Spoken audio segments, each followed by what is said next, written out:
Alright, yo. You know what time it is. Got that free garlic sauce, because you know, I get them rewards and shit. We about to see how long did it take me to eat this. Now, mind you guys, this isn't going to be a speed test. This is just going to be how long does it take on average for Oliver to eat his pizza. You know, enjoy it. You know, take what I would say. This is just normally how I eat food, you know. And it might not be super fast, but I still think you guys are going to be a little impressed. I've gotten pretty good at cramming down these pizzas. Pretty quick eater. I can normally eat a lot. And sometimes with these, it's a 50-50. You know, sometimes I finish it easily and I'm looking for more in the kitchen. You know, sometimes it gets a little rough towards the end, but this is going to be good. Half cheese, well done, square cut. Other half, pineapple. Pre-pizza check.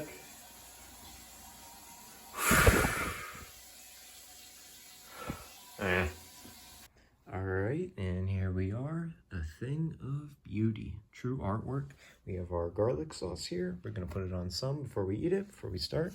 Then we're going to have our grated Parmesan cheese. Got to have that, of course.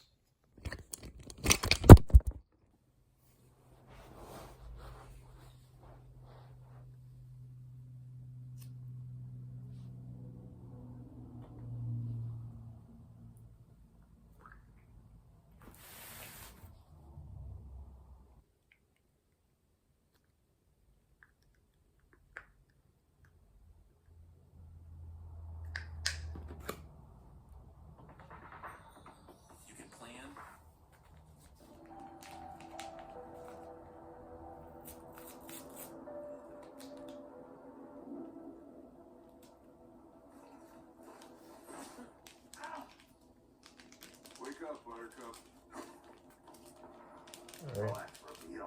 3, 2, 1.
You can create your own website by saying, this is what I want.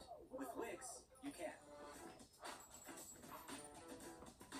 I found 10 of the best Minecraft players in the world and put them up in a battle against 1,000 people. Their goal is to protect this crystal, all while 1,000 players try to destroy it at once. They have a week to prepare their defenses and build the ultimate impenetrable fortress to prepare for the massive horde of players. These players are experts at redstone, masterminds at technical design, and absolute beasts at combat who can take down hordes of players alone.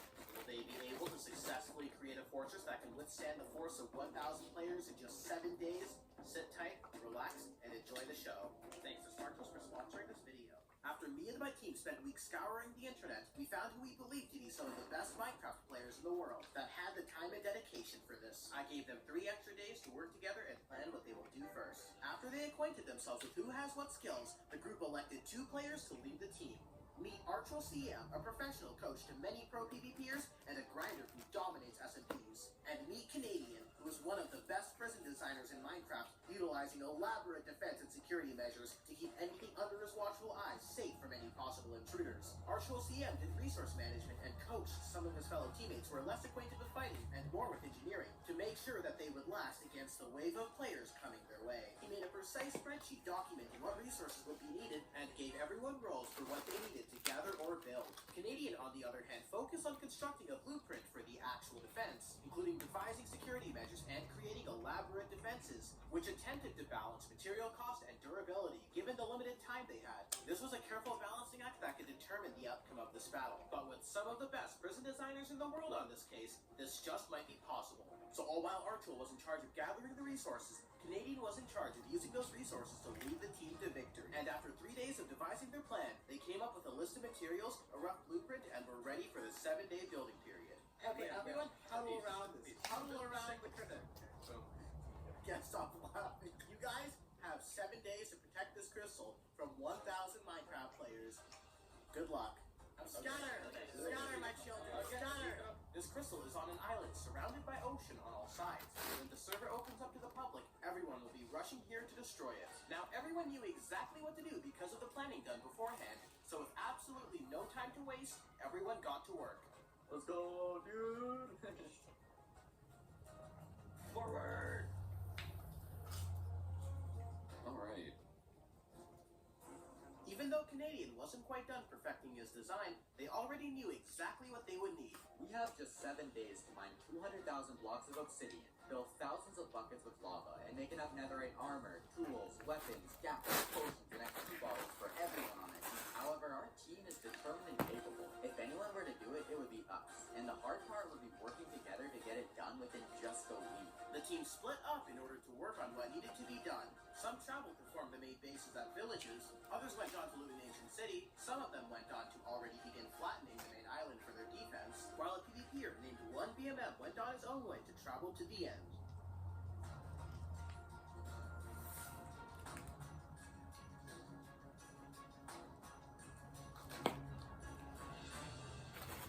Here, he got the team of metric craft ton of elytras and then proceeded to flood the entire end island. Now, why would he do all of that? In order to commit mass genocide more easily, let me explain. So, they wanted to make an Enderman farm, but it just ended up being too slow. That's because the Enderman kept spawning on the much larger end island. So, if he flooded the whole island, the Enderman won't be able to spawn there and would instead spawn in the farm, making it way faster. It would be their primary source of not just Ender Pearls, but experience. So making it as fast as possible was crucial to gather important resources. Now, as they were establishing themselves, they formed 2 separate villages, which they dubbed Village A and Village B. Oh, how creative. Now, Village A focused on making a villager farm, which was primarily made by Archel CM. Here, he exploited Stockholm Syndrome and cured villagers he previously zombified to get much cheaper trades, as they would need a lot of books. They also made many crop farms, such as the pumpkin, sugarcane, and carrot farm. Meanwhile, Village B focused on making a mob and sheep farm to provide XP and wool. Now, I could hardly tolerate this level of teamwork, so I had to figure out some ways to distract them. It seems like a great time to give you some dream luck. She's dropping them in the lava. Like I said, that once any Minecraft YouTuber would make the experience of the participants as miserable as possible. You know, there's some pearls on the edge right now. No, for real? Okay, I have a plan.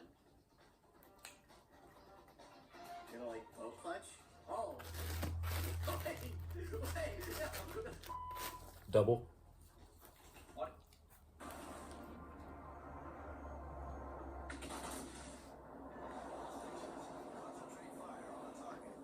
What did you just, did you just drop crystals?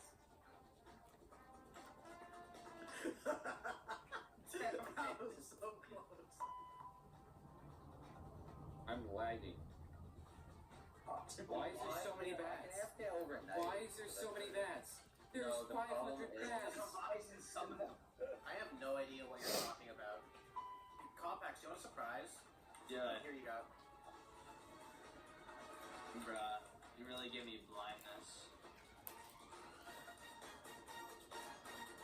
Can you remove my blindness now? I literally can't play No, the game. because I'm like the admin. You made it- I can control you, and that's really fun for me. You made it infinite. I can't even wait it out. It's infinite. Have you thought about finding like a cow or something? I'm trying to. I'm blind. I can't find a cow. Yeah, but like, have you tried finding a cow though? Best Minecraft player can't even find a cow. Oh, Minecraft's best friend. I'm blind. I can't see. Oh, I hear him. I hear him. I hear him. I hear him. Oh my god. Yes. Thank you. Bro has like a hack client, instant ban. You know, who cares? Who cares? Me balling right now. Now, unfortunately, they didn't like my tactics. So to retaliate at 3 a.m. when I was fast asleep, they all decided to completely destroy the crystal. That's right, the crystal that they were meant to defend. Horizon keeps trolling us with all of his dumb little games. Why did you love me? So we're gonna troll him by hiding the crystal in the end. I lit that crystal on fire, but it did start dying. Oh. See, this crystal works by putting retextured sticks on the heads of armor stands.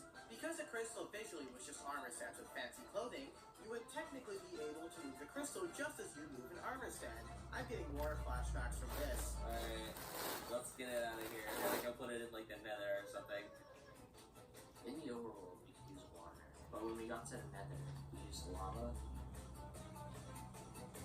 But like, that was extreme distance, so we decided to get piston and slime block and like push it across into the roof. And we also got ice so it could like slide as well. Oh, it's there, it's there, it's there. Oh no, let's go.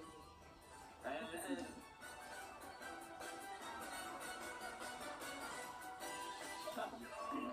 Let's go. Stag. It's starting to fill up now. Shaders with the background I have. Alright, Alright, so I like this screenshot. could all the hours spent moving this crystal into the end have been a cry for help to possibly escape this never-ending time sink of an event? How could I ever make an event without a crystal? I just spawned in another one and told my dev to fix this bug.